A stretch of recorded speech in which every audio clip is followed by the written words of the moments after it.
Who, in your opinion, is the best boxing coach in the world? And who is the best boxing coach in your country?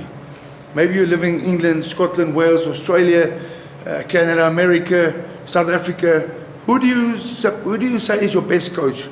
And why is he the best coach? Please let me know, guys. I'm very, very interested. I'm going to tell you a story about my experiences and who I say, because I worked with many coaches all over the world. I was fortunate to work with many coaches, many of the top coaches in Britain and Denmark, Canada, Germany, all over. Went to France.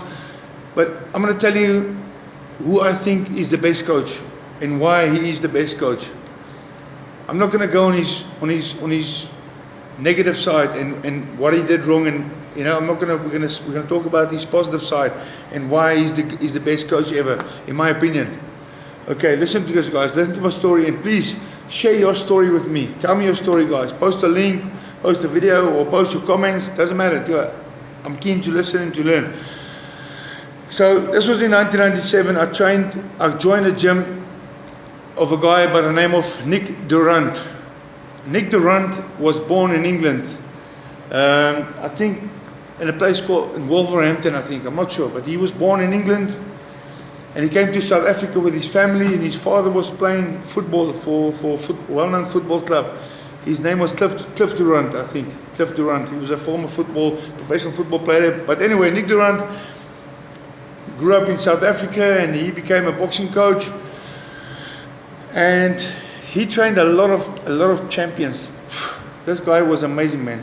I used to watch him on television and watch all his boxers, and they would box in their sponsored outfits, and they would always win. His boxers were always winning. And at the time, I was looking for a new gym because I had some issues with my current trainer at the time, and we split up. And I decided to go to Nick. I don't know. I never met Nick, and I phoned him up, and then he said, "Yeah, I'll come through." He knew my record, and he said, "Come through." And then I started training there. Things were going well, and the gym was in downtown Johannesburg, in central Johannesburg. Bit of a rough area, but it's fine. And there were about 30 boxers, 35, maybe 30, 25, 30 plus boxers. A lot of champions were training there.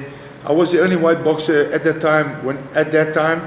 It's not an issue. I'm just mentioning it.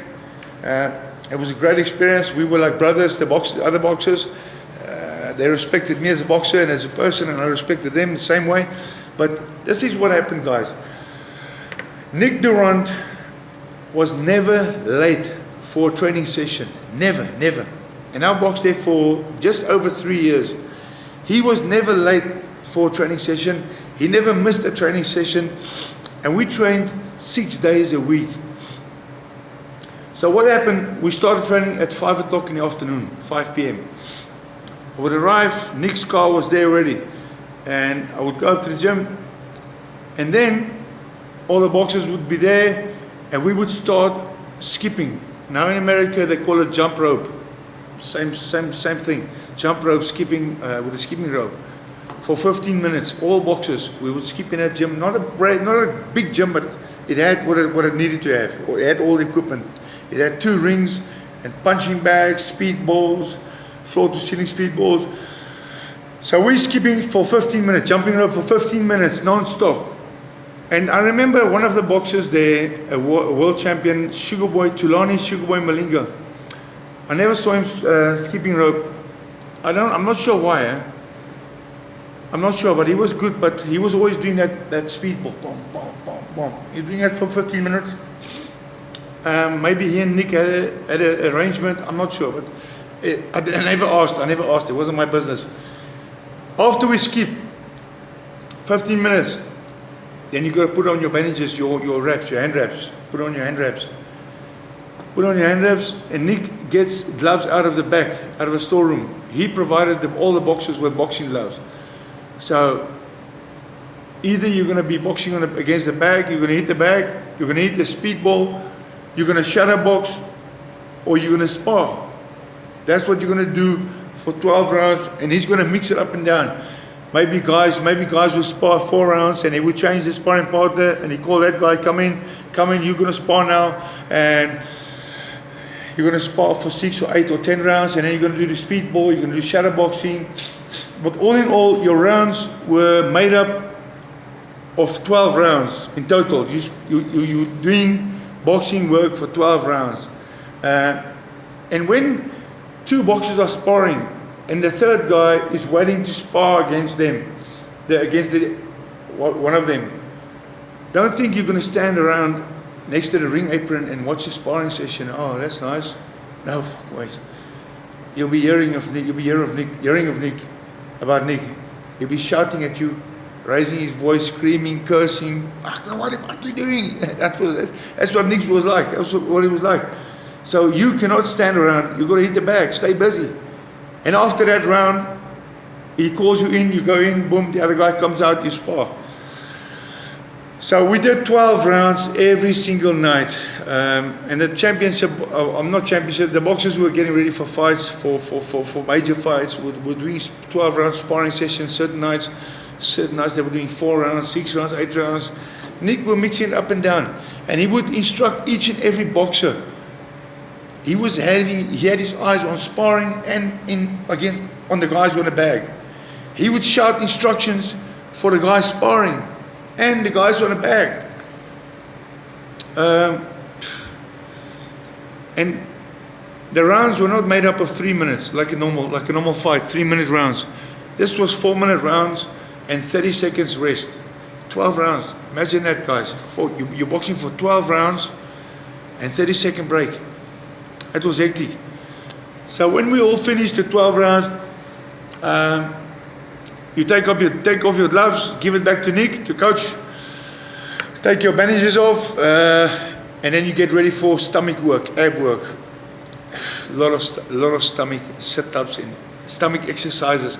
I remember clearly, we would do 40 repetitions of each stomach exercise, whether it be sit-ups or crunches or jackknives or whatever. But we would do 40 repetitions of about 5 to 6 sets of stomach work.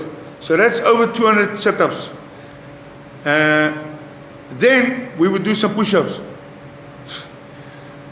But I love it, guys. I love it. We trained hard. And you know that in the other gyms, they knew that if they fought against one of Nick Durant's guys, they knew they were going to be in for a very hard fight. You don't just fight against Nick's guys and you beat him. No ways. It's going to be a hard fight. If you do beat Nick's guys, if you do manage to beat him, it's very close. It's a very close fight. I'm not sure. Nick, he had a lot of luck on his side and a lot of skill. Don't get me wrong. He was skillful, Nick. He knew his business. But luck is needed in boxing. Trust me.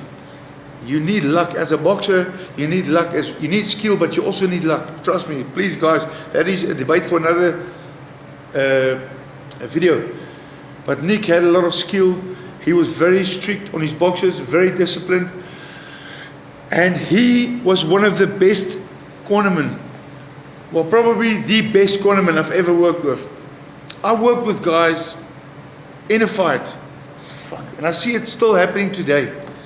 You get 2 cornermen shouting instructions at the boxer. The boxer sitting there. He doesn't know who to listen to. This guy shouting instructions. His mate is shouting instructions. It's the wrong way. Nick Durant was the only one giving instructions. He was a great cornerman. He was also a good cutman. You see, I've got a few cut there. See, cut there. And that's it. Nick dealt with that, man. He dealt with that. This cut was received in England against Delroy Leslie. Big cut, dash of head or elbow. So that was the gym training. Now, the road work, because boxers have to do road work. Excuse me, guys, the video is going a little bit longer than expected, but I'm almost finished. Road work. We were all running together every morning, 6 o'clock, all the boxers. And Nick Durant was driving behind us in his car every single morning. He would never be late. He would never miss a session, whether it be summer or winter in the cold. Nick was there with his car, driving behind us, making sure we train hard. So none of Nick's boxers could ever turn around and say they were not fit because of my coach. No ways. I will stand up for Nick there. Nick got you in perfect shape for that fight. You'll be ready for 12 rounds, 4 rounds, 6 rounds, whatever. You'll be ready for that fight, guys. Please, let me know your thoughts, guys. Let me know your thoughts. If you dealt with Nick, if you had experience with Nick, let me know. He's passed away now. He was involved in a motorbike accident. He's part of a bikers club. It's very sad. Condolences to his family. Rest in peace, Nick. He was the best trainer, and I tell you now, he will never be replaced. Never, never. It is what it is, guys. You know what? That's my thoughts. Let me know your thoughts, guys. Cheers.